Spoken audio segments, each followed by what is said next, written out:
Hello बच्चों, कैसे आप लोग। आज हम डिस्कस करने वाले हैं क्लास 12 सेमिस्टर 3 कॉस्टिंग का जो 2 चैप्टर आपका सिलेबस में है उसका एक वन शॉट, मतलब हम चाहते हैं कि एक क्विक रिवीजन आपका हो जाए। इसलिए एग्ज़ाम आपका मंडे को एग्ज़ाम है, मतलब 22 को आपका एग्ज़ाम है। बाकी एग्ज़ाम तो हो चुके हैं, आशा करते हैं कि आपका एग्ज़ाम अच्छा गए हैं। तो इस चैप्टर के ऊपर कॉस्टिंग का जो 2 चैप्टर है उसके ऊपर आज हम एक वन शॉट आपको देंगे जो कि बिल्कुल इम्पॉर्टेंट है आपका एग्जाम के लिए, एमसीक्यू क्वेश्चन के लिए, जिसको आपको याद रखना है। उसी के ऊपर आज हम थोड़ा डिस्कस करेंगे और बिल्कुल एकदम से छोटा सा नोट्स, बिल्कुल शॉर्ट नोट जो एमसीक्यू लेके चाहिए होगा आपको, उसी के लेके आज हम डिस्कस करेंगे। आपका एक काम है, अगर ये वीडियो अच्छा लगा, आपको हेल्प हुआ तो जरूर वीडियो को आपको शेयर करना है, लाइक करना है, कमेंट्स करना है और साथ साथ में चैनल को सब्सक्राइब करके रखना है, क्योंकि आपका 4th सेम शुरू होने वाले हैं। उससे पहले मतलब 4th सेम का पढ़ाई शुरू होने वाले हैं, तो उससे पहले आप हमारा चैनल को सब्सक्राइब करके रखिए कि जैसे ही शुरू होगा हम भी आपके लिए वीडियो करते रहेंगे, आपको हेल्प करते रहेंगे। ठीक है बच्चों, चले फिर हमारे साथ साथ में अभी आपका एक ही एग्ज़ाम कॉस्टिंग का एग्ज़ाम बाकी है। लगता है सबको ही कॉस्टिंग का एग्ज़ाम बाकी है, इसलिए आप मन लगा के पढ़ाई कर रहे हैं। तो इसलिए हम भी चाहते हैं कि आपके साथ हम भी पढ़ाई कर लें, मतलब आपके साथ साथ थोड़ा सा आपको भी हम आगे कर दें, है ना। आप भी पढ़ाई तो कर ही रहे हैं, तो हम भी चाहते हैं कि थोड़ा और आपको हेल्प कर दिया जाए। तो इससे पहले हमने काफ़ी इसके टॉपिक के ऊपर वीडियो कर चुके हैं, तो आज जो करेंगे हम बिल्कुल शॉर्ट में, जो बिल्कुल डिटेल में नहीं जाएंगे, हम एकदम से शॉर्ट में जो आपको एमसीक्यू के चाहिए उसी को लेकर डिस्कस करेंगे। ठीक है, कॉस्टिंग का 2 चैप्टर जो आपका सिलेबस में है। चलिए आप बातें ज़्यादा ना करते, काम करते हैं। ठीक है, चलते हैं फिर। गला थोड़ा सा हमारा ख़राब है, थोड़ा ठंड लग गया है, इसलिए गला थोड़ा सा ख़राब है, तो कोई बात नहीं, थोड़ा आप मैनेज कर लीजिए। चलिए हम शुरू करते हैं फर्स्ट चैप्टर, चैप्टर नंबर 1, जो कि कॉस्ट ऑफ लेबर और वेजेस। ठीक है, तो बंगाली में भी हमने नोट्स दे दिए हैं। जो लोग बंगाली में पढ़ाई कर रहे हैं तो उसके लिए बंगाली में नोट्स दिया हुआ है, आप भी साथ साथ में देख सकते हैं। ठीक है, बंगाली नोट्स भी आप देख सकते हैं। चलिए पहले देखते हैं क्या बोला गया है। Collection and control of labour cost, ये क्या होता है actually. Labour cost includes, labour cost के अंदर क्या क्या आता है ना, ये याद रखना है आपको। एमसीक्यू क्वेश्चन पूछ सकते हैं आपको, लेबर कॉस्ट के अंदर अंदर क्या आ सकता है, लेबर कॉस्ट के साथ क्या क्या आ सकता है। इंक्लूड क्या है, all expenses incurred on workers, worker के लिए जितना खर्चा आप करेंगे वो आएगा, बोथ डायरेक्ट एंड इनडायरेक्ट। ये भी आपको याद रखना है, डायरेक्ट लेबर के साथ जो खर्चा होगा डायरेक्ट लेबर के लिए, और इनडायरेक्ट लेबर के लिए भी जो खर्चा होगा वो सब मिला के एक साथ करके होगा हमारा लेबर कॉस्ट। अब कलेक्शन मीन्स कौन सा लेके आपका एक्चुअली बनेगा, रिकॉर्डिंग ऑफ वेजेस, है ना, recording of wages, over time, bonus, allowance, ये सब मिला के एक्चुअली आपका टोटल क्या बनेगा, वेजेस बनेगा। नाउ कंट्रोल मीन्स, अगर कंट्रोल का क्या मतलब है, control means ensuring labour is use to efficiently with minimum wastage, मतलब जो लेबर आपके कंपनी में, आपके ऑर्गेनाइजेशन में काम कर रहे हैं उसको मैक्सिमम यूटिलाइज कर लिया जाए, मतलब उसको वेस्टेज ना किया जाए। जितना लेबर आवर्स आपके पास है, लेबर जो काम कर रहे हैं उसको अच्छे तरीके से काम करवा लिया जाए, लेबर टाइम का वेस्टेज ना किया जाए। ठीक है बच्चों, बस इतना ही। अब जैसे आपको हमने बताया है कि भाई लेबर कॉस्ट क्या क्या आइटम लेके हो सकता है, काफ़ी सारे हो सकते हैं। एक एग्जाम्पल, छोटा सा एग्जाम्पल आपको दिए हैं। जैसे आप देखिए यहाँ पे लेबर का एग्जाम्पल जैसे दिए हैं, वेजेस, ठीक है, साथ साथ में अगर आप लेबर को बोनस देते हैं वो भी जुड़ेगा, और साथ साथ में अगर एक्स्ट्रा काम करते हैं उसको ओवर टाइम देते हैं, तो ये तीनों को जोड़ के आपका टोटल लेबर कॉस्ट पड़ जाएगा ये। ठीक है, ये हो गया आपका लेबर कॉस्ट। इस तरह से मतलब जो जो कॉस्ट लेबर के लिए, वर्कर के लिए, वो डायरेक्ट हो इनडायरेक्ट हो, जो भी कॉस्ट आप बेयर करेंगे सबको जोड़ के आएगा आपका लेबर कॉस्ट। क्लियर है बच्चों, क्लियर। चलिए आगे बढ़ते हैं। Now condition of for effective control, अगर कंट्रोल करना है, अच्छे तरीके से कंट्रोल करना है, तो उसमें क्या क्या कंडीशन फुलफिल करना पड़ेगा। First of all proper time keeping system and time booking system आपको मेंटेन करना पड़ेगा। एम्प्लॉय कब आए ऑफिस में और कब आपका ऑफिस से गए, इसका हिसाब किताब बिल्कुल अच्छे तरीके से, मतलब टाइम कीपिंग अच्छे तरीके से करना पड़ेगा, मेथड अच्छा अप्लाई करना पड़ेगा।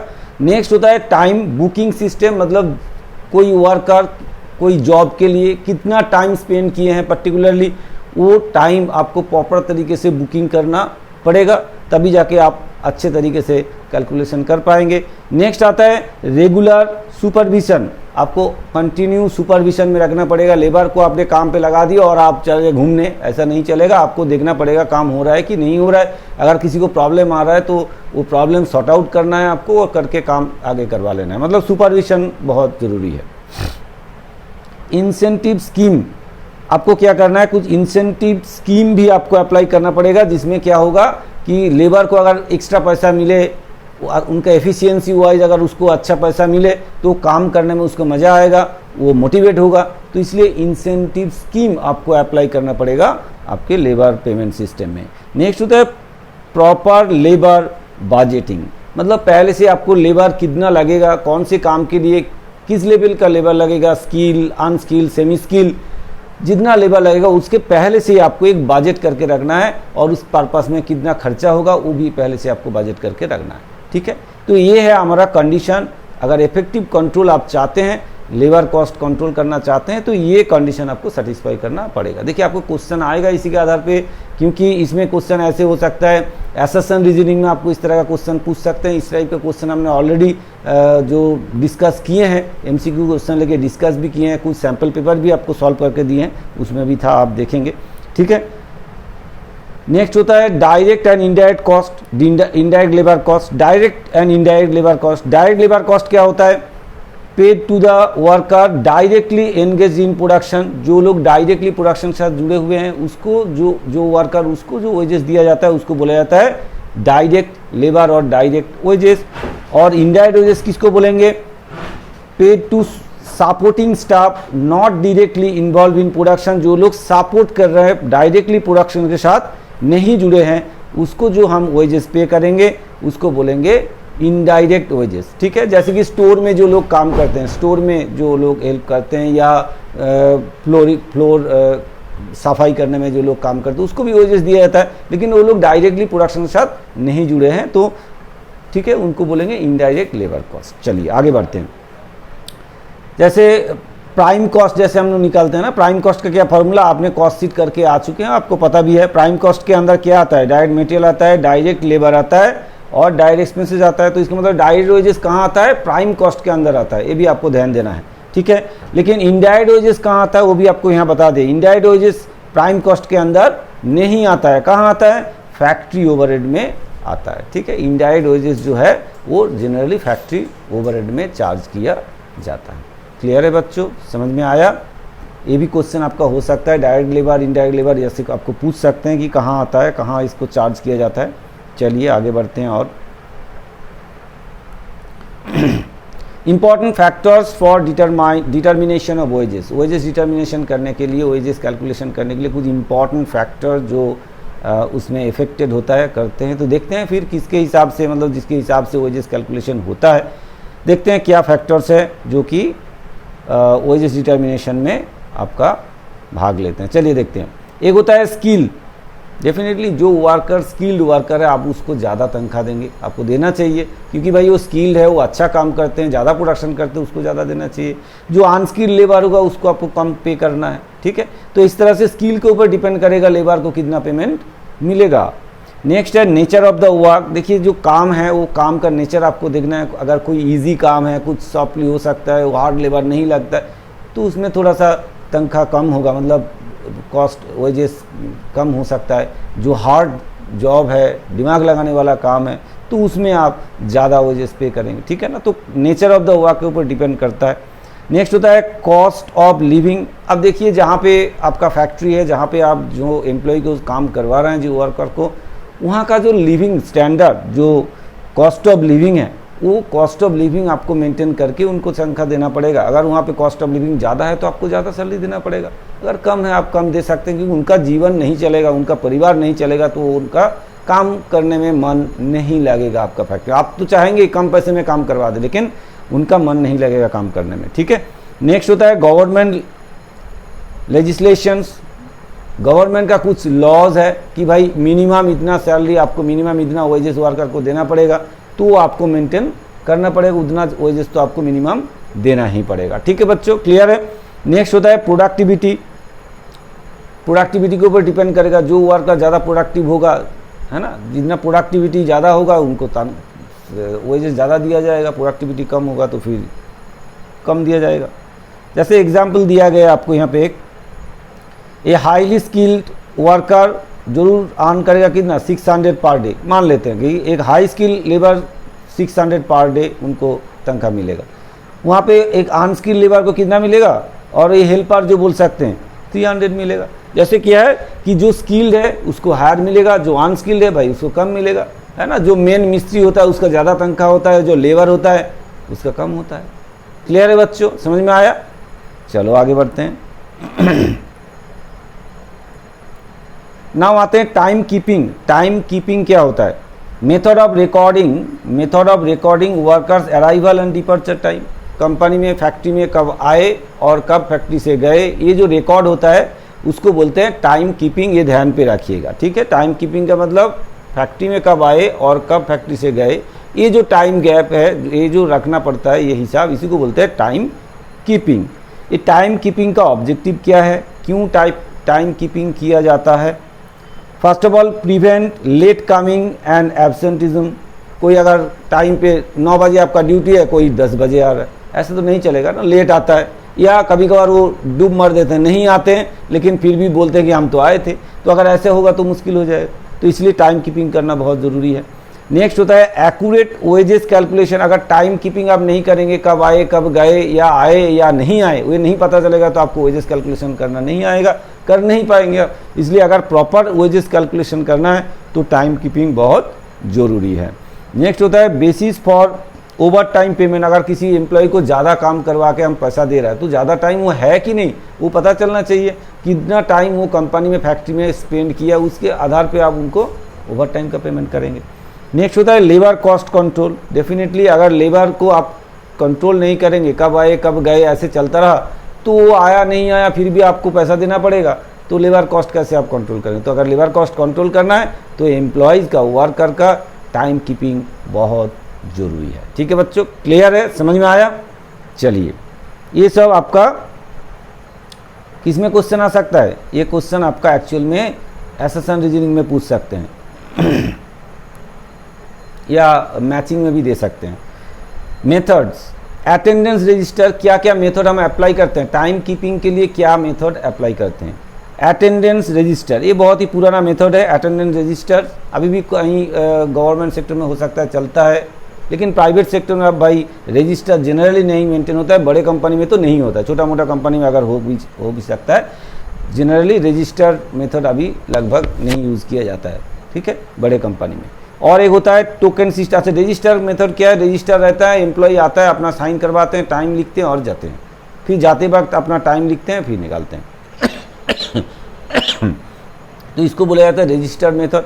नेक्स्ट होता है एक टोकन मेथड। जब आप एम्प्लॉय आते हैं उसके बाद एक टोकन वो वहाँ पे देते हैं, फिर उस हिसाब से जब जाते हैं इस तरह से एक एडजस्ट करते हैं, तो एक टोकन मेथड होता है। तो टाइम, कितना टाइम आए और कितना टाइम गए, वो हिसाब किताब वहाँ से होता है। नेक्स्ट होता है टाइम रिकॉर्डिंग क्लॉक। कहीं कहीं देखा जाएगा टाइम रिकॉर्डिंग क्लॉक लगा हुआ है कि वहाँ पे आप कब आए उसका टाइम रिकॉर्ड होता है, ठीक है, टाइम रिकॉर्डिंग क्लॉक के थ्रू भी हो सकता है। नेक्स्ट होता है, हम एक्चुअली बहुत डिटेल्स में नहीं जा रहा है क्योंकि बहुत डिटेल्स में आपको नहीं पूछा जाएगा, एमसीक्यूज पूछा जाएगा, इसलिए ऊपर ऊपर ही हम चल रहे हैं। नेक्स्ट होता है बायोमेट्रिक। अब ये बायोमेट्रिक सिस्टम लगभग हर जगह, बड़े कंपनी में तो लग गया है, हर जगह बायोमेट्रिक। वहाँ पे आप उंगली लगाइए, अपना हाथ लगाइए या आँख ऐसे फेस लगाइए, फिर वो अपना अटेंडेंस लिया जाएगा। फिर आप जब जाएंगे तब, या तो कार्ड भी यूज़ कर सकते हैं, कार्ड पंच किए फिर अंदर गए, कार्ड पंच किए बाहर गए, ऐसे भी सिस्टम हो गया है, ठीक है, जो कि टाइम क्लॉक सिस्टम में, टाइम रिकॉर्डिंग क्लॉक में ऐसे लिया जाता है। क्लियर है बच्चों, समझ में आया? चले आगे। तो ये मेथड आपको ज़रूर याद करके रखना है, ये मेथड ज़रूर आपका एग्जाम में कुछ ना कुछ पूछा जाएगा इसके आधार पे। नेक्स्ट है टोटल टाइम वर्क कितना है, आप कैसे कैलकुलेट करेंगे? सिंपल, एग्जिट टाइम से आप एंट्री टाइम माइनस कर दीजिए, कब गया और कब आए थे, इसको माइनस करेंगे तो आपके पास आ जाएगा कितना टाइम फैक्ट्री में उसने बिताया है। ठीक है बच्चों, दिखाई दे रहा है आपको कितना टाइम उसने बिताया, वो आपको पता चल जाएगा। ठीक है, चलिए आगे बढ़ते हैं।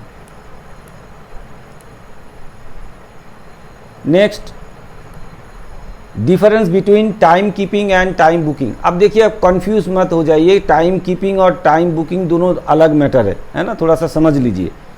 टाइम कीपिंग का मतलब records of workers presence in factory, कितना टाइम फैक्ट्री में वो रहा, एम्प्लॉय मतलब वर्कर कितना टाइम रहा, वो जो रिकॉर्ड है उसको हम बोलेंगे टाइम कीपिंग। लेकिन टाइम बुकिंग क्या है? Records of time spend for his job, उसमें फैक्ट्री में रहा लेकिन पर्टिकुलर कोई जॉब के लिए कितना टाइम स्पेंड किए, उसके लिए जो टाइम लिखा जाता है उसको हम बोलते हैं टाइम बुकिंग। टाइम बुकिंग बहुत इंपॉर्टेंट है, क्योंकि पर्टिकुलर कोई जॉब के लिए कितना टाइम उसने बिताया वो पता चलेगा कैसे?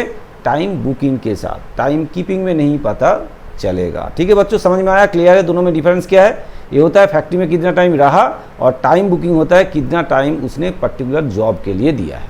सीधी सी बात, ठीक है? क्लियर? चलिए आगे बढ़ते हैं। एमसीक्यू के लिए कुछ पॉइंट है, जैसे टाइम कीपिंग अटेंडेंस होता है, और time booking job wise cost allocation. Time booking में क्या होता है? जॉब वाइज जो कॉस्ट है उसको एलोकेट करने के लिए टाइम बुकिंग का जरूरत पड़ता है। और टाइम कीपिंग में तो जस्ट अटेंडेंस आया नहीं आया, और आया तो कितने कब आया और कब गया, सीधी सी बात है। ठीक है? अब आते हैं एक इंपॉर्टेंट पॉइंट जहां से आपका तो क्वेश्चन आएगा ही आएगा।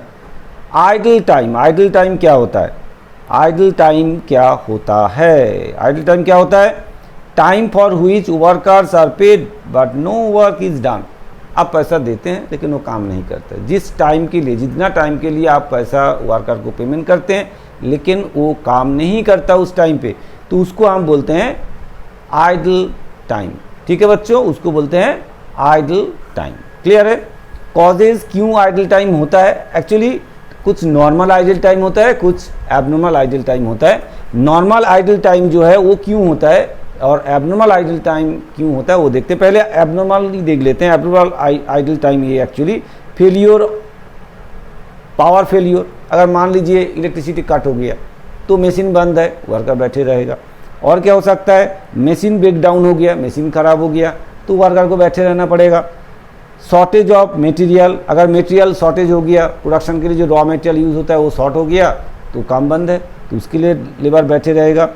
पुअर प्लानिंग, पहले से प्लानिंग अच्छे तरीके से नहीं किया गया, बीच में से कुछ गड़बड़ हो गया, मटेरियल शॉर्टेज हो गया या कुछ ना कुछ ऐसे प्रॉब्लम आ गया जिसके कारण लेबर बैठे, या तो आपने प्लानिंग ठीक से नहीं किया, जितना लेबर चाहिए तो उससे ज़्यादा लेबर को बुला लिए, तो इसमें भी प्रॉब्लम आ सकते हैं, इसलिए लेबर बैठे रहेगा, आपको पैसा देना पड़ेगा, आइडल टाइम चला जाएगा। ये है एबनॉर्मल एक्चुअली, जिसको हम कंट्रोल कर सकते हैं। एबनॉर्मल उसी को बोलेंगे जिसको हम कंट्रोल कर सकते हैं, हमारे कंट्रोल में है। कुछ नॉर्मल भी है जो यहाँ पे हमने शायद नहीं लिखा है, नॉर्मल आइडल टाइम भी है।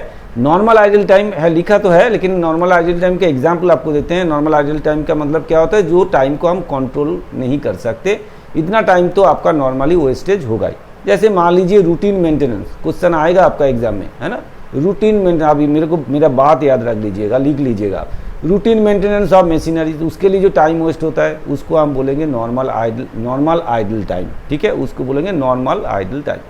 जैसे कि एम्प्लॉयज़ अपना फैक्ट्री के अंदर वॉशरूम में जाना है, उसके लिए टिफ़िन करना है ना, तो उसके लिए जो टाइम हम देंगे, लंच करना है, उसके लिए जो टाइम बीत जाते हैं उसको हम नॉर्मल आइडल टाइम बोलेंगे। उसमें हम वो टाइम को हम कंट्रोल नहीं कर पाएंगे, सीधी सी बात। ठीक है, तो उसको हम बोलेंगे नॉर्मल आइडल टाइम। लेकिन अभी जो बताया आपको, पावर फेलियर या मशीन ब्रेकडाउन, ये आपका एबनॉर्मल आइडल टाइम होता है, जिसको हम कंट्रोल कर सकते हैं। इसलिए इसका कंट्रोल करने का क्या तरीका है?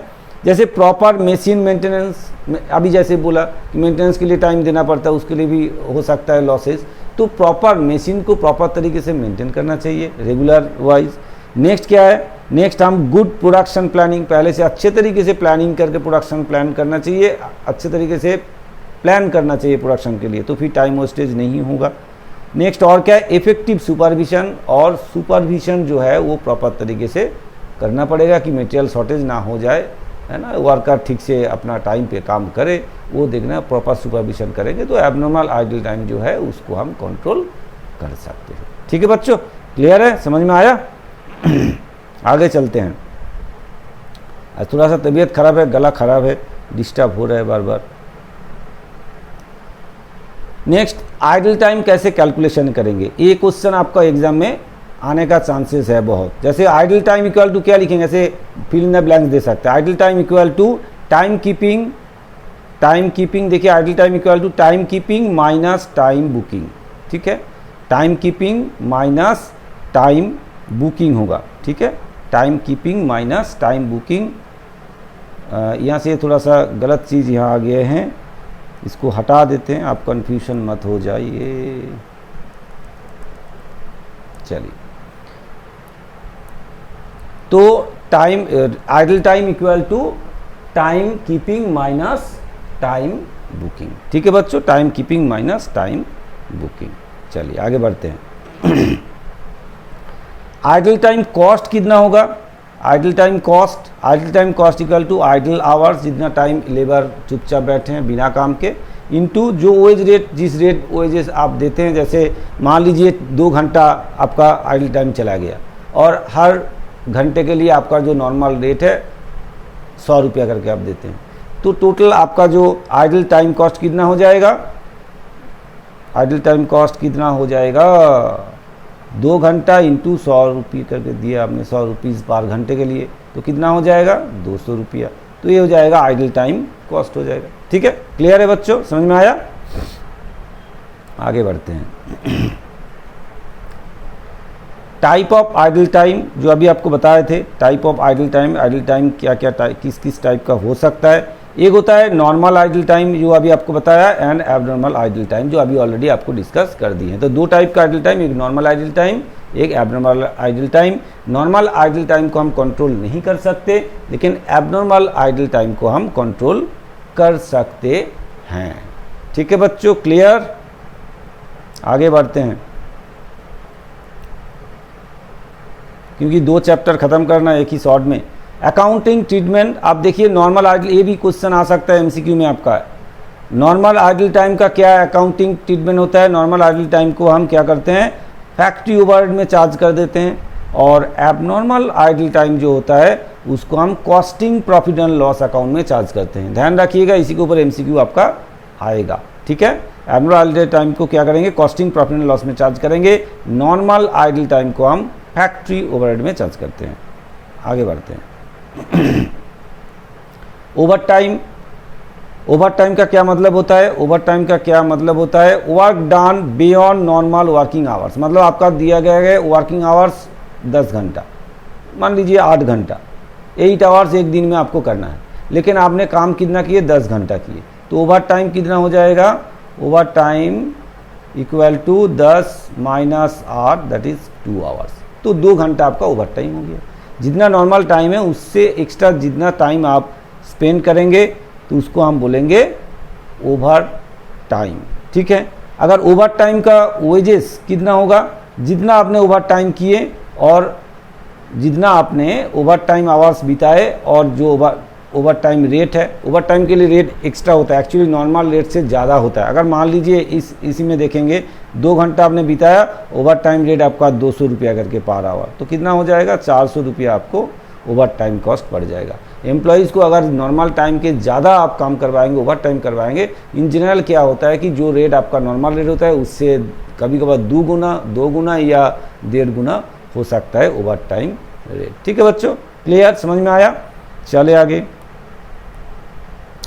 अच्छा, जो जॉब कार्ड के बारे में बताए थे, तो थोड़ा सा बता दें यहाँ पे। जॉब कार्ड क्या होता है, job card is use to record details of each workers, हर वर्कर का डिटेल्स में लिखा रहता है। Time spend on the particular job, हर जो वर्कर है आप एक जॉब कार्ड में अपना टाइम, कौन सा जॉब में कितना टाइम उसने बिताया, वो जॉब कार्ड में लिखते हैं, ठीक है बच्चों, जिसको हम बोलते हैं time booking.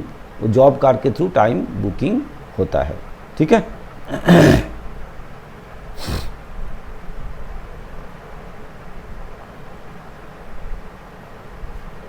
Now reconciliation between time keeping and time booking. Time keeping and time booking के अंदर रिकॉन्सिलेशन होगा, क्योंकि कितना टाइम उसने बिताया और कितना टाइम काम किए। कैसे करेंगे, total time shown in attendance register में या अटेंडेंस में जो सीट आएगा जो टाइम कीपिंग में, और should be equal to job time plus idle time. सही बात है, जॉब टाइम जितना बिताया है जॉब में जितना टाइम दिया और जितना टाइम वो बैठे रहे आइडल बिताए हैं, दोनों जोड़ेंगे तो जितना टाइम उसने फैक्ट्री में था। यही सीधी सी बात है। क्लियर है बच्चों, समझ में आया?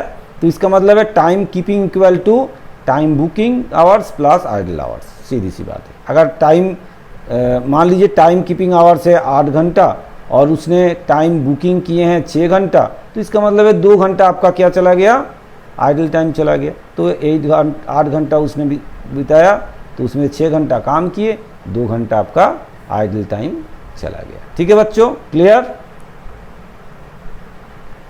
चलिए, और ज़्यादा नहीं है, एक इसके ऊपर हमने एक मैथमेटिकल प्रॉब्लम में लिया इस चैप्टर से। खास तौर से इस चैप्टर में ज़्यादा मैथमेटिकल कोई प्रॉब्लम नहीं है, फिर भी एक प्रॉब्लम हमने लिया है थोड़ा सा आपको समझाने के लिए।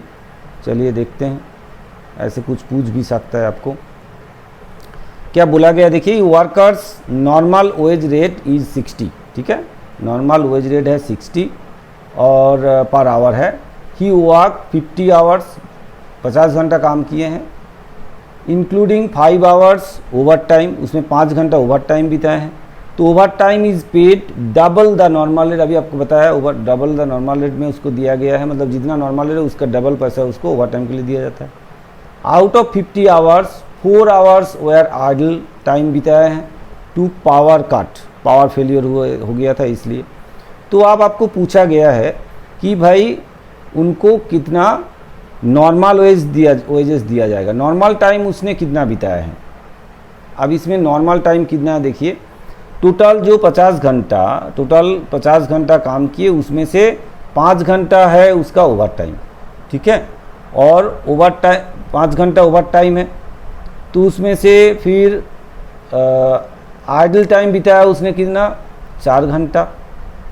ठीक है, आइडल टाइम के लिए 4 घंटा बिताया, तो उसको नॉर्मल वेजेस कितना मिलेगा ये पूछा गया है। नॉर्मल वेजेस कितना होगा, नॉर्मल वेजेस का मतलब टाइम जितना उसने जॉब में दिए हैं, टाइम टेकन मतलब टाइम जितना जॉब में दिए हैं और जितना उनको पर आवर रेट में दिया गया है वो मल्टीप्लाई करेंगे तो फिर मिल जाएगा, क्या मिलेगा, नॉर्मल वेजेस। तो नॉर्मल वेजेस को कितना मिलेगा देखिए यहाँ पे कैलकुलेट कर दें। नॉर्मल वेजेस कितना मिलेगा, टाइम स्पेंड कितना जॉब में किए हैं देखिए, 50 आवर्स उसका टोटल स्पेंड किए हैं, उसमें से माइनस करेंगे 5 आवर्स उसका ओवर टाइम आवर्स था, माइनस और कितना आवर्स, 4 आवर्स उसका आइडल टाइम था।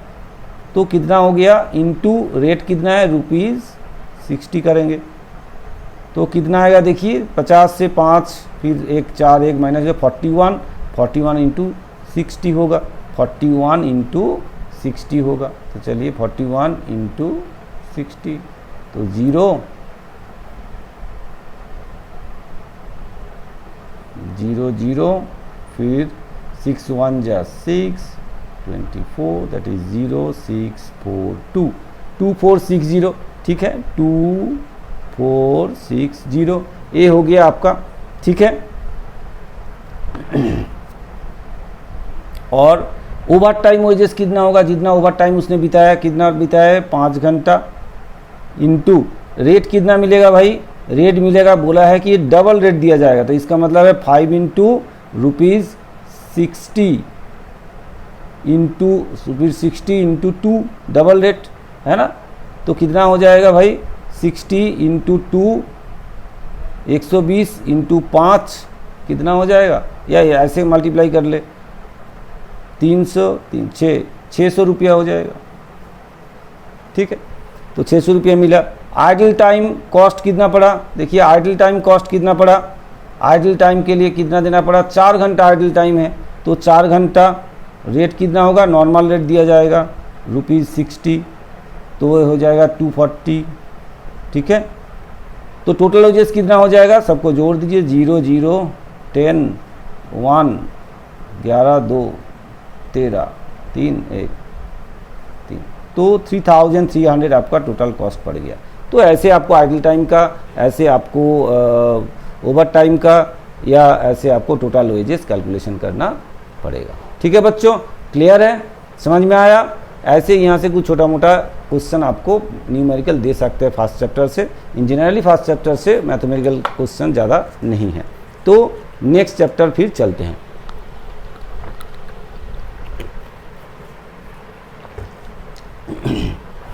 फिर नेक्स्ट चैप्टर चलते हैं, चैप्टर 2। चैप्टर 1 ख़त्म, अब चैप्टर 2 शुरू करते हैं।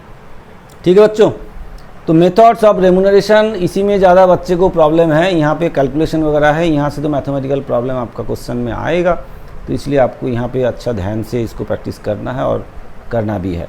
ठीक है, प्रैक्टिस करना है। आप यहाँ पे तो हम बिल्कुल जीस्ट करके आपको बता रहे हैं, लेकिन हमारा काफ़ी वीडियो इसके ऊपर किया हुआ है। आप वो वीडियो को फॉलो करते रहिए, देखते रहिए, आपको क्लियर हो जाएगा। और ये हम एक सम अप आपको दे रहे हैं। चलिए, features of a good wage payment system क्या है?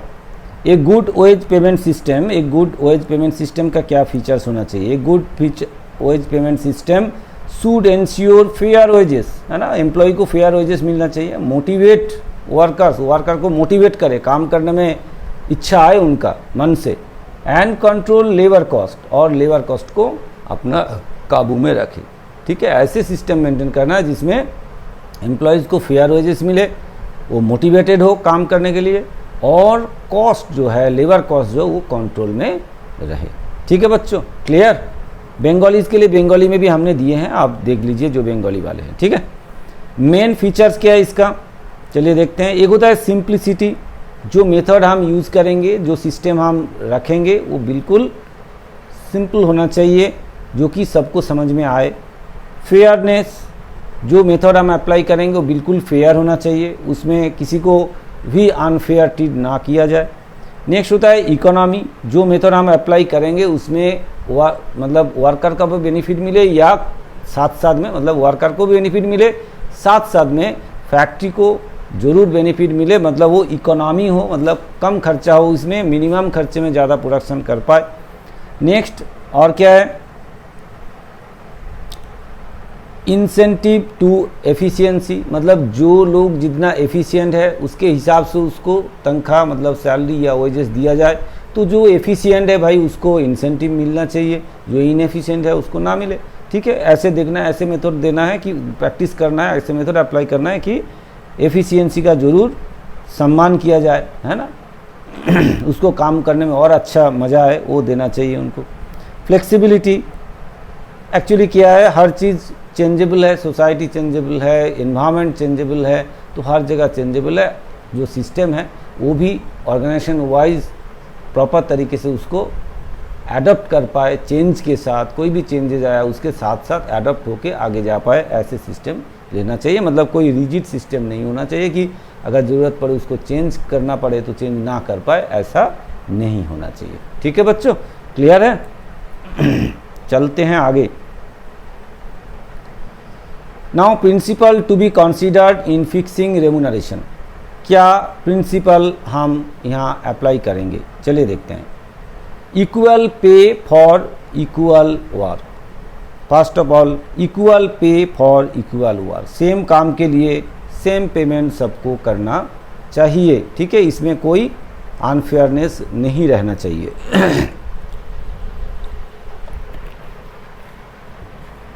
नेक्स्ट क्या बोला गया है, वेजेस मस्ट कवर लिविंग, जितना हम वेजेस एम्प्लॉय को, वर्कर को पे करेंगे उसमें उनका परिवार चल जाना चाहिए। ऐसा नहीं कि आप इतना वेजेस दिया, उसका घर परिवार का खर्चा नहीं उठा पाए तो उसको काम पे मन नहीं लगेगा, फिर उनको कहीं और कुछ काम करना पड़ेगा तब जाके होगा, तो वहाँ पे एक फैक्ट्री में आपका उनका काम करने में मज़ा नहीं आएगा, मन नहीं लगेगा, ज़्यादा दिन आपके साथ वो रहेगा भी नहीं। तो इसलिए वर्कर को इतना सैलरी देना चाहिए, इतना वेजेस देना चाहिए कि उनका परिवार चल जाए। नेक्स्ट है wages must match skill level, मतलब हर वर्कर का अलग अलग स्किल होता है, कोई सेमी स्किल है, कोई स्किल्ड है, कोई अनस्किल्ड है, उसके हिसाब से वेजेस मैच हो जाना चाहिए। ठीक है, must comply with government laws, government का भी कुछ रूल्स रेगुलेशन है कि भाई मिनिमम वेजेस आपको इतना देना पड़ेगा या मिनिमम कुछ बेनिफिट उनको देना पड़ेगा, तो वो चीज़ आपको ज़रूर देना पड़ेगा। ठीक है बच्चों, ये है कुछ प्रिंसिपल जो रेमुनरेशन फिक्स करने के लिए आपको ध्यान पे रखना पड़ेगा। चलते हैं आगे। जो बंगाली में लिखा हुआ है एक्चुअली उसी का ही, इंग्लिश का जो लिखा है उसी का ही बंगाली है, कन्फ्यूजन मत हो जाइए, ये दूसरा नोट्स नहीं है, साथ साथ में ही है, वो बंगाली का है, इंग्लिश का ही बंगाली दिया हुआ है। ठीक है, कुछ बच्चे थोड़ा कंफ्यूज हो जाते हैं, नहीं होना चाहिए। ठीक है बच्चों, clear. Now systems of wage payment system. Wage payment system क्या क्या है, मेनली देखिए ब्रॉडली अगर डिवाइड करेंगे तो दो मेथड है, एक है टाइम रेट सिस्टम और एक होता है पीस रेट सिस्टम।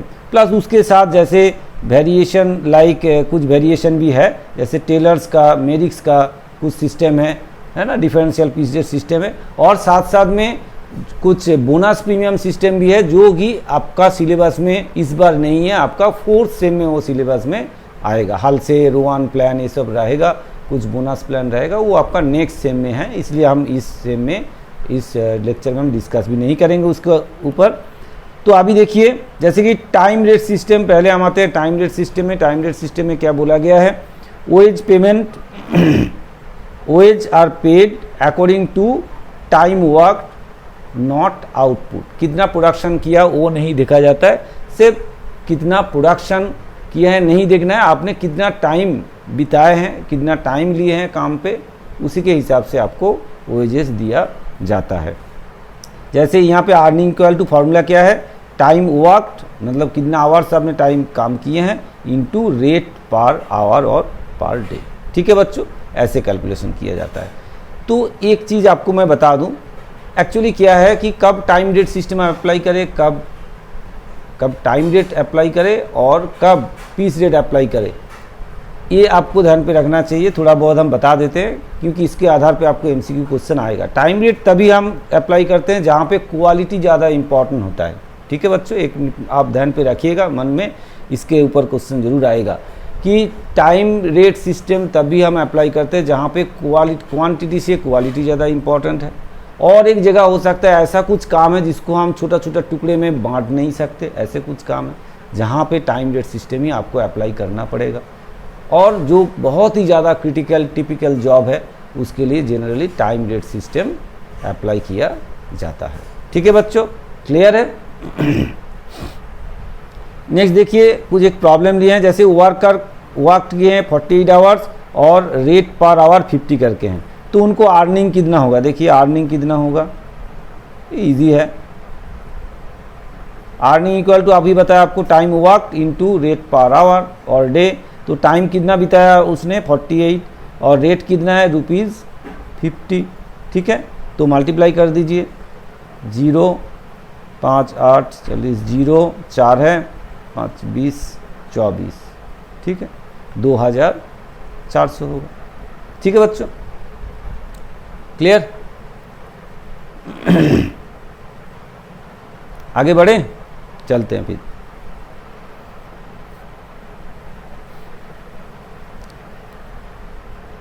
नाउ आते हैं एडवांटेज। एडवांटेज क्या है भाई, टाइम रेट सिस्टम का एडवांटेज क्या है, ये वेरी सिंपल है, इजी कैलकुलेशन है।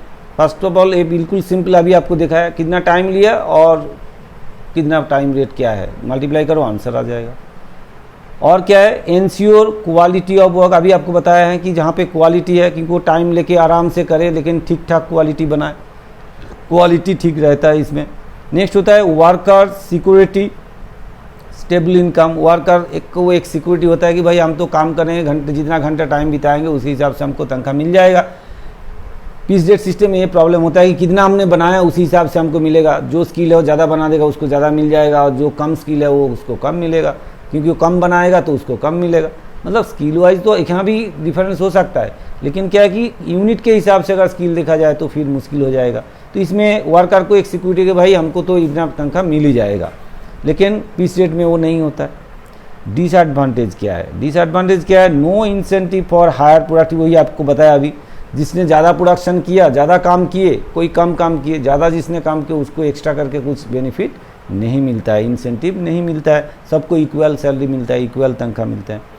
लीड्स टू आइडलनेस, इसमें क्या होता है, आइडलनेस होने का चांसेस ज़्यादा रहेगा। एम्प्लॉय काम नहीं करेगा, बैठे रहेगा, इधर उधर घूमेगा, ठीक से काम पे मन नहीं लगा के करेगा, क्योंकि उनको पता है कि हमने इतना घंटा बिताया तो हमको पैसा इतना मिल ही जाएगा, तो इसलिए हमको काम करने का ज़रूरत नहीं है। तो इसलिए एम्प्लॉय थोड़ा सा आइडलनेस में बिताने की कोशिश करेगा। ठीक है बच्चों, क्लियर। ये यहाँ पे असुविधाएं हैं। चले आगे फिर।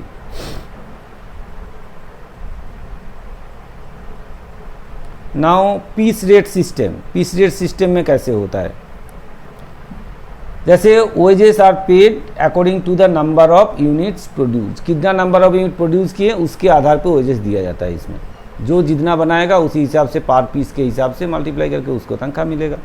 जैसे कि इस पर अर्निंग कैसे कैलकुलेशन करेंगे, unit produced into rate per unit, ठीक है, यूनिट जितना प्रोड्यूस किया है इनटू रेट पर यूनिट होगा, हो जाएगा। जैसे यहाँ पे देखिए, जैसे एक न्यूमेरिकल क्वेश्चन आपको दिया गया है। अच्छा, कब हम इसको अप्लाई करते हैं, एक्चुअली पीस रेट सिस्टम कब अप्लाई करते हैं, जब वर्क को, जब काम को छोटा छोटा टुकड़े में बांट सकते हैं, अलग अलग पार्ट, मतलब एक ही मतलब यूनिट में डिवाइड, अलग अलग यूनिट तैयार हो रहा है तो उस हिसाब से कर सकते हैं, तब हो सकता है।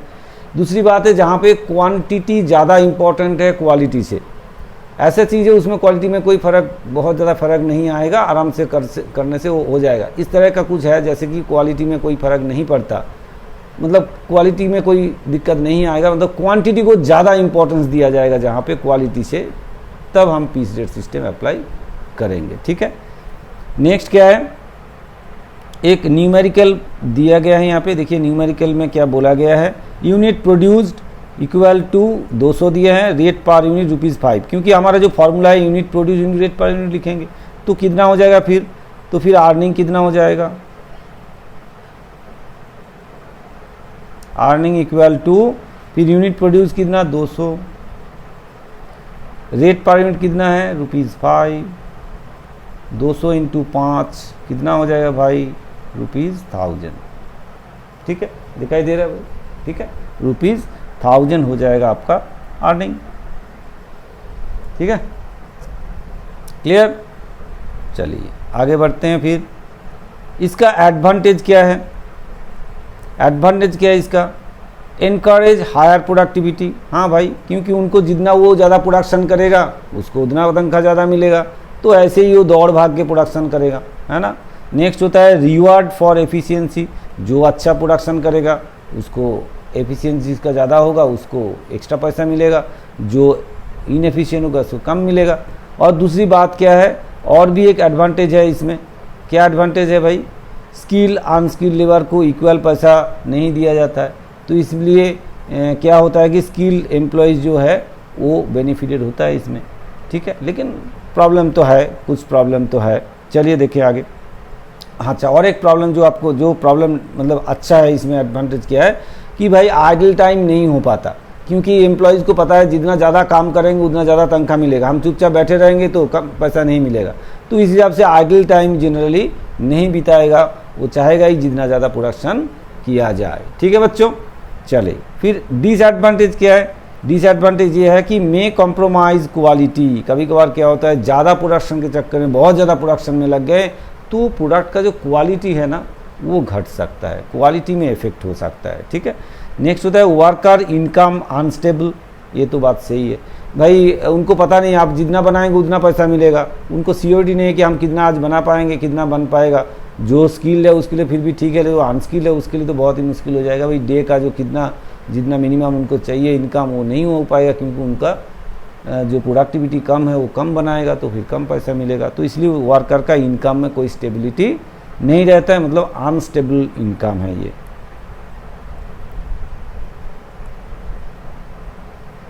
चलते हैं आगे। Now differential piece rate system, differential piece rate system क्या है, डिफरेंशियल पीस रेट सिस्टम का मतलब होता है कि भाई जितना तुम्हारा प्रोडक्टिविटी है उसके हिसाब से तुमको तनख्वाह दिया जाएगा, तो इसको बोलेंगे हम डिफरेंशियल पीस रेट सिस्टम। चलिए देखिए डिफरेंशियल पीस रेट सिस्टम में क्या बोला गया है।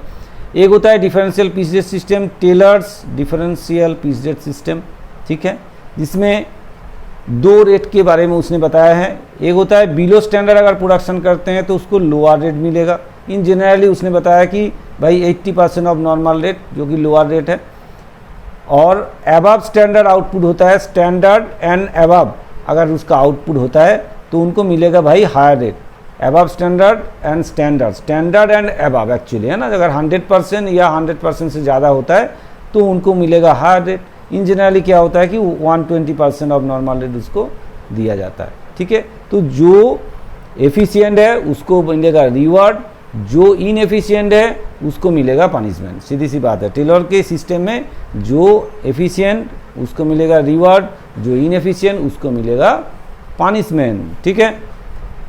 तो यहाँ पे अर्निंग का क्या फॉर्मूला है, earning equal to output units into applicable rate, जो रेट एप्लीकेबल होगा, output units into applicable rate, ठीक है, ये है फॉर्मूला। एक न्यूमेरिकल एग्जांपल दिया गया है, जैसे स्टैंडर्ड आउटपुट बोला है 100 और जो लोअर रेट है ना, बिलो स्टैंडर्ड प्रोडक्शन करेंगे तो 4 रुपीज़ पर यूनिट मिलेगा और अबव स्टैंडर्ड करेंगे तो मिलेगा ₹6 पर यूनिट। तो एक वर्कर जिसने प्रोडक्शन किए 120, उसको कितना मिलेगा, तो देखिए वो तो हायर रेट में है कि भाई अबव स्टैंडर्ड प्रोडक्शन किए हैं, स्टैंडर्ड जहाँ पे 100 है उसने किया 120, तो इसका मतलब है उनका एफिशिएंसी ज़्यादा है। एक बात बता दूं, एफिशिएंसी आप कैसे कैलकुलेशन करेंगे, एक बार लिख देता हूँ, एफिशिएंसी इक्वल टू एक्चुअल, आपको पता भी है, actual output by standard output into 100, ठीक है। अगर हम यहाँ पे देखें, इस केस में देखें तो क्या होगा, 120 डिवाइड बाई 100 इंटू 100, इसका मतलब है 120% एफिशिएंसी, ठीक है। एफिशिएंसी आपको ऐसे कैलकुलेशन करना होगा, तो इनका एफिशिएंसी 120%, इसका मतलब इसको क्या रेट मिलेगा, हायर रेट मिलेगा। तो इनका टोटल अर्निंग कितना होगा, फिर अर्निंग इक्वल टू कितना होगा कि जितना उसने प्रोडक्शन किए हैं 120 प्रोडक्शन किए हैं और हायर रेट कितना है ₹6, ठीक है। तो कितना हो जाएगा, ₹720, ठीक है। तो 720 हो जाएगा उनका अर्निंग। यहाँ पे कुछ लाइन लगा हुआ है, ठीक है, 720 रुपीज़ उनका अर्निंग होगा, ठीक है बच्चों, क्लियर, समझ में आया, दिख रहा है आपको। चलिए आगे बढ़े फिर।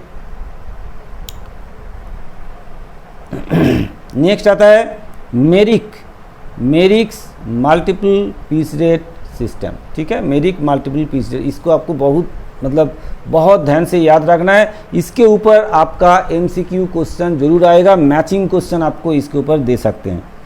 देखिए worker divided into 3 efficient level में डिवाइड किया गया, एक होता है 83 अप टू 83 एंड 33, एक्चुअली 83 लिखा है, 83 1/3 भी लिख सकते हैं, 83.33% एफिशिएंसी अगर होता है एम्प्लॉइज़ का तो उनको नॉर्मल रेट दिया जाता है। अगर 83.33 और 83 से 100% तक अगर उसका एफिशिएंसी होता है तो उसको दिया जाता है 110%, और जिसका 100% से ज़्यादा एफिशिएंसी होगा उसको दिया जाएगा 120%। ये आपको बिल्कुल याद रखना है, इसके ऊपर क्वेश्चन तो आ चुके हैं आपका क्वेश्चन में, मैचिंग में या ऐसे भी पूछ सकते हैं, ठीक है, और घुमा फिरा के भी आपको MCQ क्वेश्चन में भी पूछ सकते हैं इसके आधार पे क्वेश्चन, ठीक है, ये आपको बिल्कुल याद रखना है। चलिए आगे बढ़े। यहाँ पे भी एक एग्जाम्पल दिया गया है, पहले बोला गया अर्निंग कैसे निकलेगा, output units into applicable rate, ठीक है, जो एप्लीकेबिलिटी अभी आपको बताया है उसके हिसाब से एप्लीकेबिलिटी जो रेट होगा उसके हिसाब से आएगा, ठीक है, क्लियर। चलिए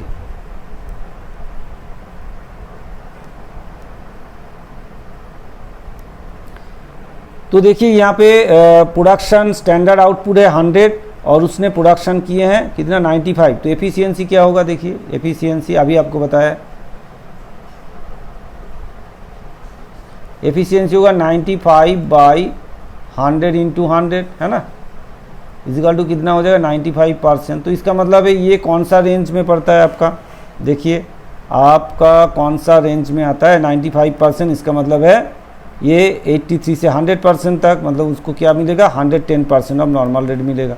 तो इसका मतलब है रेट प्रोवाइडेड क्या होगा, फिर रेट प्रोवाइडेड और एप्लीकेबल लिखते हैं, रेट एप्लीकेबल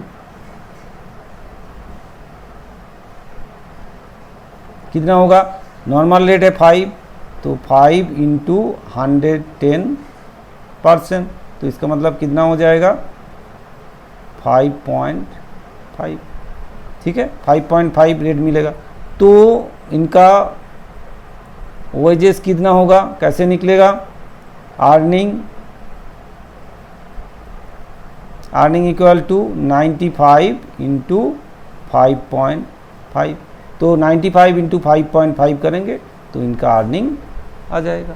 ठीक है बच्चों, क्लियर है, समझ में आया कैसे करेंगे? चलिए दिमाग लगाते हैं। 95 इंटू इसको क्या करते हैं 55/10 कर देते हैं, है ना, तो फिर 5 से काट देते हैं, 5 11 जा, 5 2 जा। पहले एक काम करते हैं 95 ये 95 जोड़ देते हैं, 5 फिर 4 और ये 10 हो जाएगा। ठीक है, 1045/2 इसका मतलब है 1000 को 500 हो जाएगा। आपको दिमाग लगाना है एग्ज़ाम में, 500 और 45 को आधा कर देंगे तो 22.5।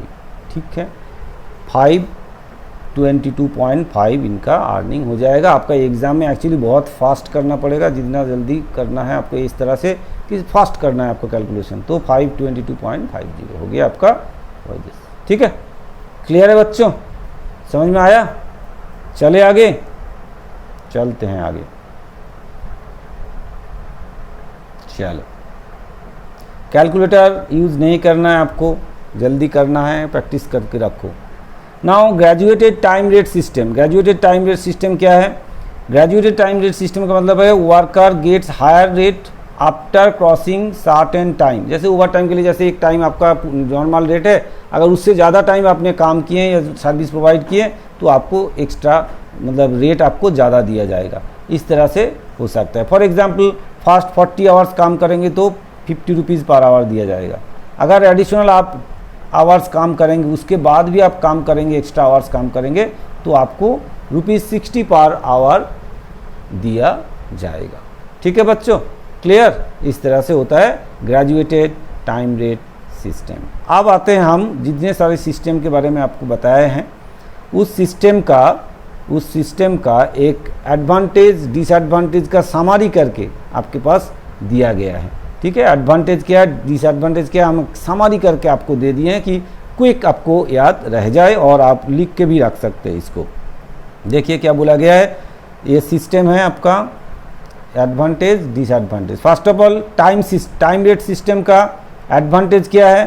सिंपल है, एंश्योर्स क्वालिटी एंश्योर्स करते हैं सही होगा और बहुत सिंपल है। डिसएडवांटेज क्या है? नो इंसेंटिव फॉर आउटपुट जो एक्स्ट्रा करते हैं उनके लिए उनको इंसेंटिव नहीं मिलता है। पीस रेट सिस्टम में एनकरेजेज प्रोडक्टिविटी को एनकरेज करते हैं। इसमें क्या होता है, डिसएडवांटेज क्या है? में लोअर क्वालिटी, इसमें क्वालिटी खराब होने का चांसेस रहेगा क्योंकि प्रोडक्शन हड़बड़ी में करेगा तो फिर क्वालिटी में खराब हो सकता है।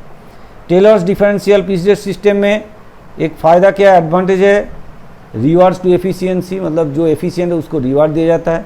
लेकिन मुश्किल क्या है, डिसएडवांटेज क्या है कि हार्ड्स ऑन लो परफॉर्मर्स, जो लोग परफॉर्मेंस अच्छे तरीके से नहीं कर पाते, हम थोड़ा साइड हो जाते हैं, आपको दिखाते हैं, तो उसके लिए क्या होता है, बिल्कुल एक हार्ड्स मतलब एक पनिशमेंट मिल जाता है, ये सही नहीं है। ठीक है, दिखाई दे रहा है आपको?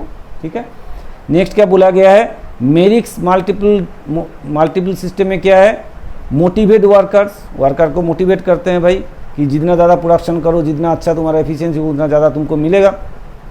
लेकिन कैलकुलेशन इसका थोड़ा सा कॉम्प्लेक्स है। ठीक है, ये जो कैलकुलेशन है कॉम्प्लेक्स तो है ही, आपको ये तीनों याद आप खुद ही नहीं रख पाते, है कि नहीं?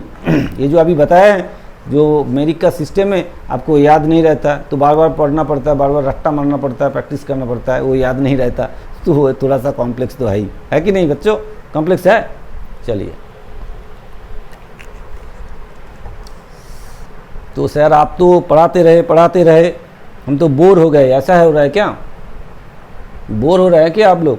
एक ही चीज़ बोलते ही जा रहे, क्या करें, ये तो हमारा काम है तुमको पढ़ाना। ठीक है, एग्ज़ाम है भाई, पढ़ लो थोड़ा सा, कुछ दिन उसके बाद तो फिर पूजा शुरू हो रहा है, आप एंजॉय करोगे, थोड़ा सा पढ़ ही लो, है ना। लास्ट एग्ज़ाम है, अच्छे तरीके से एग्ज़ाम दो। अकाउंट्स में बहुत बच्चों को शायद प्रॉब्लम हुआ है, अकाउंट्स में बहुत सारे न्यूमेरिकल क्वेश्चन दिए हैं, टाइम के हिसाब से वो कैलकुलेट नहीं कर पाए बच्चे, तो इसमें भी देखो कुछ अगर न्यूमेरिकल क्वेश्चन ज़्यादा दे दिए, फंस जाओगे, तो प्रैक्टिस करके जाओ, है ना। तो थोड़ा सा पढ़ ही लो, इसमें मार्क्स उठा लो। ठीक है, चलिए differences between time rate piece rate system का दोनों में क्या डिफरेंस है, क्या अंतर है। मेन है इसका बेसिस जो है आवर्स हुआ, कितना टाइम बीता है उसके हिसाब से करते हैं, और ये कितना यूनिट प्रोडक्शन किए उसके हिसाब से कैलकुलेट करते हैं। इंसेंटिव इसमें मिलता नहीं है और इसमें इंसेंटिव मिलता है। फिर क्वालिटी, इसमें क्वालिटी मेंटेन रहता है, लेकिन पीस रेट में क्या होता है कि मे बी रिड्यूस, क्योंकि क्वालिटी में ज़्यादा ध्यान नहीं देते, यहाँ पे ज़्यादा प्रोडक्शन में ध्यान देते हैं। इनकम यहाँ पे स्टेबल होता है, भाई हमको तो इतना घंटा हमने बिताया इतना ही तनख्वाह मिल जाएगा, लेकिन क्या है कि इसमें स्टेबल नहीं होता है। इसमें क्या होता है, इनकम अनस्टेबल होता है, फ्लैक्चुएट्स होता है। जब हम ज़्यादा करेंगे ज़्यादा मिलेगा, कम प्रोडक्शन करेंगे कम मिलेगा, इसलिए क्या होता है, फ्लैक्चुएट करता है।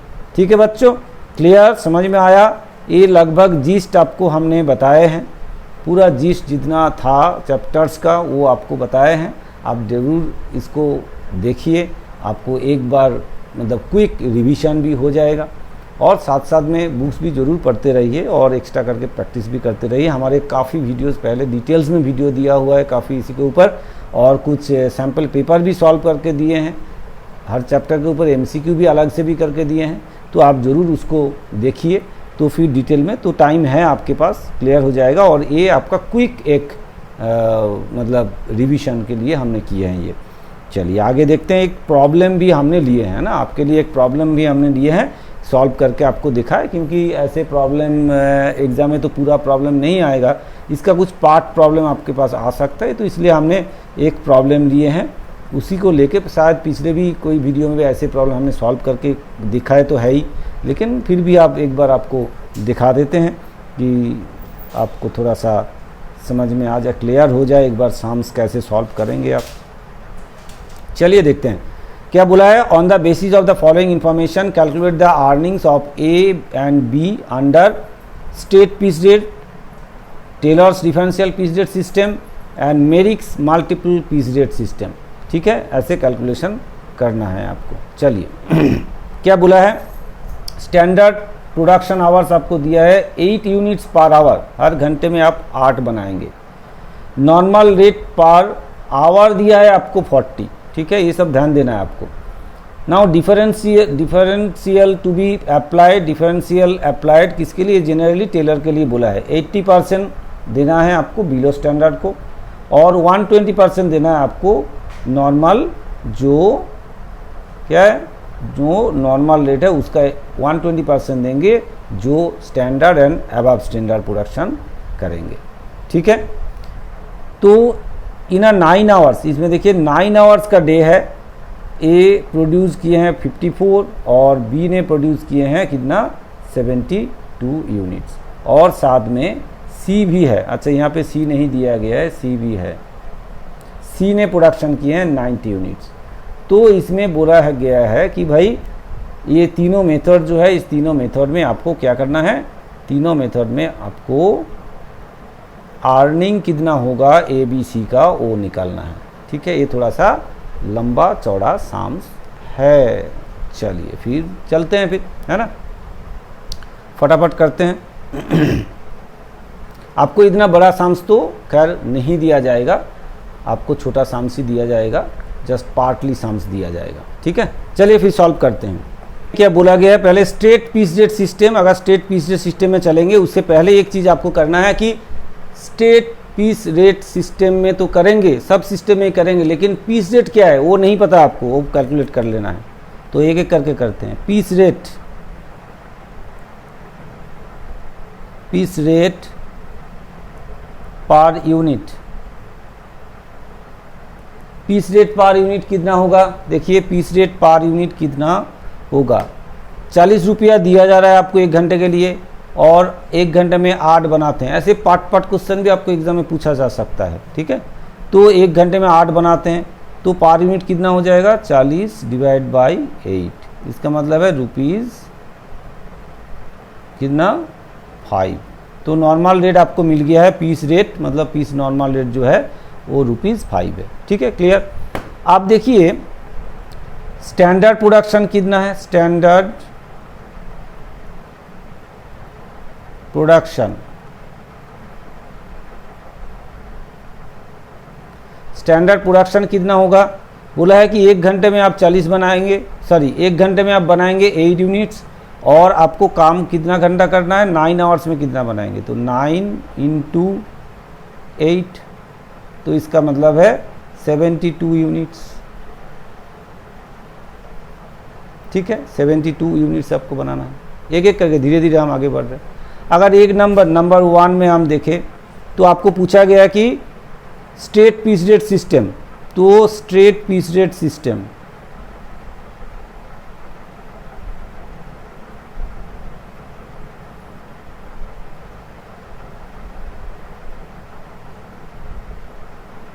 स्ट्रेट पीस रेट सिस्टम में वेजेस कितना होगा, अर्निंग कितना होगा स्ट्रेट पीस रेट सिस्टम में अर्निंग इक्वल टू कितना होगा, output production into rate piece rate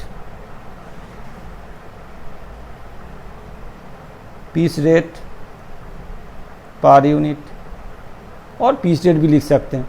तो इस फॉर्मूले में हमको करना क्या है, एक एक करके सबका निकालना है। जैसे इसमें कौन कौन है, ए है, बी है, सी है। ए का कितना होगा दिखाई दे रहा है आपको, ए का कितना होगा, फिर ए का प्रोडक्शन कितना है 54, तो 54 इंटू ₹5 होगा। बी का कितना है भाई, बी का है 72, तो 72 इंटू ₹5 है। सी का कितना होगा, सी का होगा 90, प्रोडक्शन किए हैं उसने, जितना आउटपुट होगा उसके हिसाब से दिया जाएगा उनको ₹5। ठीक है, तो मल्टीप्लाई करें सट। हम थोड़ा सा यूज़ कर रहे हैं कैलकुलेटर, क्योंकि जल्दी आपका ख़त्म करना है इसलिए, लेकिन आप लोग ज़रूर कैलकुलेटर नहीं यूज़ करें, क्योंकि एग्ज़ाम में कैलकुलेटर आपका अलाउ नहीं है, इसलिए आप मत यूज़ कीजिए कैलकुलेटर। ₹270 हम जल्दी के लिए कर रहे हैं, आप है ना, आपको बड़ा सम्स तो नहीं दिया जाएगा। खैर 72 इंटू 5 360,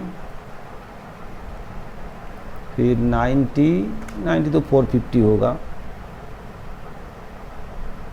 ठीक है, क्लियर। ऐसे पीस रेट सिस्टम में आपको कैलकुलेट करना है। एक ही सम्स आपको इसलिए दिखा रहा है कि सम्स के अंदर एफिशिएंसी कैलकुलेशन करना, और ये जो टेलर्स और इस मेरिक का जो कैलकुलेशन, ये जैसे अभी पीस रेट पर यूनिट निकालना, ये सब है, इसलिए आपको दिखा रहा है कि ऐसे ही पार्ट क्वेश्चन आपको पूछा जाएगा। चलिए फिर आगे बढ़े। अब हम क्या करेंगे, पहले एफिशिएंसी निकालेंगे।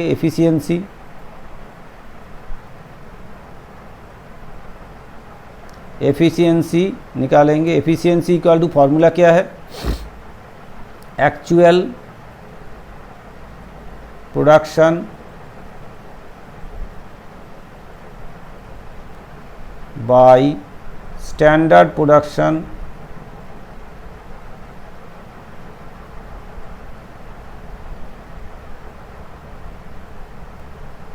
इंटू 100। ठीक है, तो ऐसे हम कैलकुलेट कर लेते हैं, ए का, बी का, सी का। देखिए ए का प्रोडक्शन कितना है 54, और एक्चुअल कितना था 72 था, है कि नहीं। देखिए दिखा देते हैं आपको, स्टैंडर्ड प्रोडक्शन जो है कितना 72 है, स्टैंडर्ड प्रोडक्शन जो है 72 है, और एक्चुअली देखिए यहाँ प्रोडक्शन 54 है, ए का, बी का 72 और सी का 90। तो उस हिसाब से करते हैं फिर, इंटू 100, फिर इनका कितना 72/72 इंटू 100, और इनका कितना 90/72 इंटू 100। ठीक है, देखिए इसका 72 ही तो था, हाँ ठीक है। तो आप परसेंटेज निकाल लेते हैं, 54 divide by 70, 54 divide by 72 into 100, 75%, 75% है ना। इसका कितना है 72/70 इंटू 100 मतलब 100% है। और इसका कितना है देखिए 90 डिवाइड बाई 72 इंटू 100 125%। ठीक है, आपको कैलकुलेटर यूज़ नहीं करना है, आपको मैनुअली करना है। ठीक है, एफिशिएंसी मिल गया। अब हम क्या करेंगे, एफिशिएंसी जैसे मिल गया हम एक एक करके अब टेलर का पहले करते हैं, उसके बाद मेरिक में चलते हैं।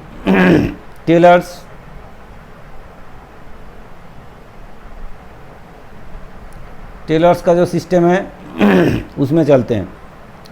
तो रेट प्रोवाइडेड, पहले रेट प्रोवाइडेड, किसको क्या रेट प्रोवाइड किया जाएगा,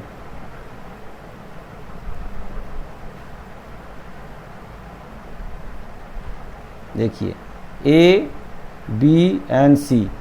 ए का देखिए एफिशिएंसी कितना है, ए का एफिशिएंसी 75% है, लेकिन बी का 100, सी का 125। तो इसका मतलब है ए को दिया जाएगा लोअर रेट। लोअर रेट कितना होगा फिर ₹5 इंटू 80% इक्वल टू कितना हो जाएगा ₹4। ठीक है, बी का कितना होगा ₹5 इंटू 120%, क्योंकि 100% है उसके अबव होगा तो उनको क्या दिया जाएगा 120% दिया जाएगा। तो इसका कितना हो जाएगा ₹6। और सी को भी, क्योंकि सी का एफिशिएंसी 125% है, ₹5 इंटू 120%। तो इसका मतलब है ₹6। ठीक है, तो अब टेलर मेथड में अर्निंग क्या होगा, अर्निंग इक्वल टू प्रोडक्शन, मतलब actual production into applicable rate.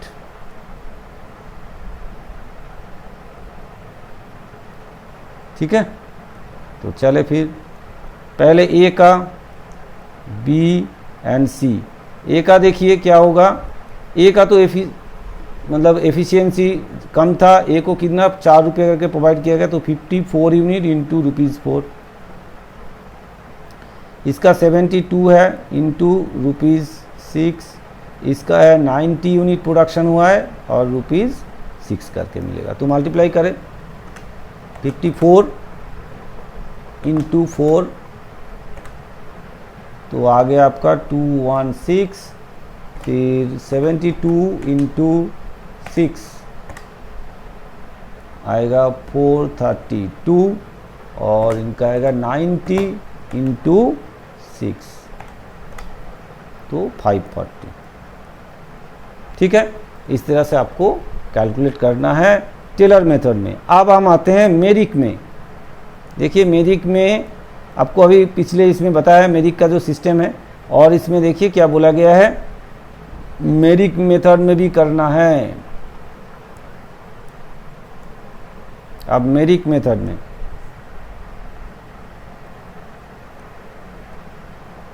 मेरिक का मेथड में, ठीक है, तो रेट प्रोवाइडेड, पहले हम रेट एप्लीकेबल लिख लेते हैं, रेट एप्लीकेबल।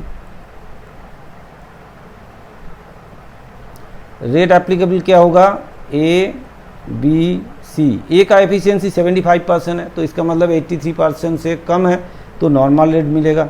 तो क्या मिलेगा, ₹, कितना मिलेगा,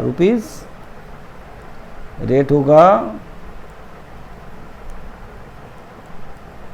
₹5 करके मिलेगा, नॉर्मल रेट मिलेगा। फिर बी को कितना मिलेगा, ₹5, क्योंकि बी का जो एफिशिएंसी है वो 100 तक है, तो 83 से 100 तक रेट क्या है 110%, तो इनटू क्या होगा 110% होगा। तो इसका मतलब हो जाएगा ₹5.5 हो जाएगा। सी का क्या होगा, सी का 125% एफिशिएंसी है, तो इसका मतलब है 100% से ज़्यादा है, तो उसको मिलेगा 120% ऑफ नॉर्मल रेट, तो 5 इंटू 120%, तो हो जाएगा ₹6। तो ए को मिला ₹5 करके, ए है रेट प्रोवाइडेड। अब टोटल अर्निंग क्या होगा, अब तो कुछ प्रॉब्लम नहीं है। टोटल अर्निंग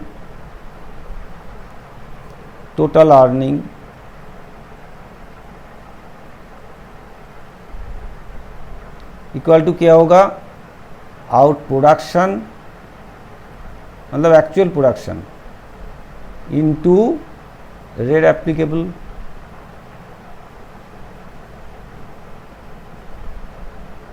ठीक है, तो ए का कितना होगा, बी का कितना होगा, सी का कितना होगा। ए का कितना होगा 54 उसने प्रोडक्शन किए हैं, नॉर्मल रेट मिलेगा ₹5 करके। बी को कितना मिलेगा 72 प्रोडक्शन किए हैं और रेट मिलेगा ₹5.5। सी को कितना मिलेगा ₹90 यूनिट इंटू ₹6 करके। ठीक है, तो मल्टीप्लाई करें, ए का 54 इंटू 5 270, बी का 72 इंटू 5.5 396 और सी का 9 इंटू 6 मतलब 540। ठीक है बच्चों, ऐसे कैलकुलेशन करना है आपको। ठीक है, हमने ये प्रॉब्लम पूरा सॉल्व करके देखा है, आपको पार्टली क्वेश्चन इसी टाइप का आ सकता है। ठीक है बच्चों, क्लियर है, समझ में आया। एक चीज़ आपको हमने सॉल्व करके भी दिखाया है, एमसीक्यू सॉल्व करके दिखाया है। ऐसे कुछ क्वेश्चन आता है जिसमें बोला जाता है, एक एग्जांपल देके आपको दिखाता हूँ। ऐसे क्वेश्चन एमसीक्यू में पूछ सकते हैं आपको इसके ऊपर, जैसे कि आपको बोला जाता है कि भाई टाइम अलाउड पर यूनिट, मान लीजिए 6 मिनट्स। ठीक है, 6 मिनट्स आपको अलाउ किया जाता है, 6 मिनट्स आपको अलाउ किया जाता है। टाइम आपको अलाउ किया जाता है 6 मिनट्स एक यूनिट के लिए। तो फिर आपको दिया जाता है आवर्ली रेट और ऐसे दिया जाता है टाइम ओएज रेट पर आवर रुपीज़, सपोज दिया गया ₹75। ठीक है, तो आपको पूछा है पीस रेट पर यूनिट क्या होगा, पूछा गया। कैसे कैलकुलेट करेंगे, देखिए फर्स्ट ऑफ ऑल 6 मिनट लगता है एक बनाने में, तो आवर्ली प्रोडक्शन पहले निकाल लीजिए। आवर्ली प्रोडक्शन कितना होगा, 60 मिनट्स में 1 घंटा होता है, तो 60 डिवाइड बाई 1 घंटे मतलब एक बनाने के लिए 6 मिनट, तो टोटल कितना बनाएगा 10 यूनिट बनाएगा। अब आएगा आपको 10 मिनट के लिए आप कितना दे रहा है 75, तो 1 यूनिट के लिए कितना हो जाएगा, तो पीस रेट क्या होगा फिर, पीस रेट पर यूनिट क्या होगा फिर 75/10 है ना, 10 यूनिट बनाने के लिए 75 दे रहा है, तो पर यूनिट कितना दे रहा है, तो ₹7.5। ठीक है बच्चों, ऐसे भी आपको एमसीक्यू क्वेश्चन पूछ सकते हैं। ठीक है, तो ये हमारा 1 शॉट कंप्लीट हुआ है। आशा है करते हैं कि आपको अच्छा लगा है, आपको हेल्प हुआ है। और हम जो टैक्स पार्ट जो रह गया 2 चैप्टर जो टैक्सेशन का है, उसके ऊपर भी तो हमने वीडियो दिए हैं और डिटेल में आपको बिल्कुल ही पूरा समझाया है। फिर भी हम कोशिश करेंगे कि एक 1 शॉट टैक्स के ऊपर आपको दिया जाए 1-2 दिन में, है ना। टैक्स के ऊपर भी एक 1 शॉट हम बना के कोशिश करेंगे आपको देने के लिए। तब तक आप लोग पढ़ाई जारी रखिए। अब ये वीडियो ज़रूर देखिए, साथ साथ में जो और भी पिछले का जो वीडियो है वो भी डिटेल में है, वो भी देख लीजिए। और अगर आपको ये अच्छा लगा तो वीडियो को ज़रूर आपका दोस्तों को शेयर कीजिए, आप लाइक कीजिए, कमेंट्स कीजिए और चैनल को ज़रूर सब्सक्राइब करके बेल आइकन दबा के रखिए। ठीक है, आप प्रैक्टिस ज़रूर करते रहिए। फिर मिलते हैं नेक्स्ट वीडियो में। Thank you.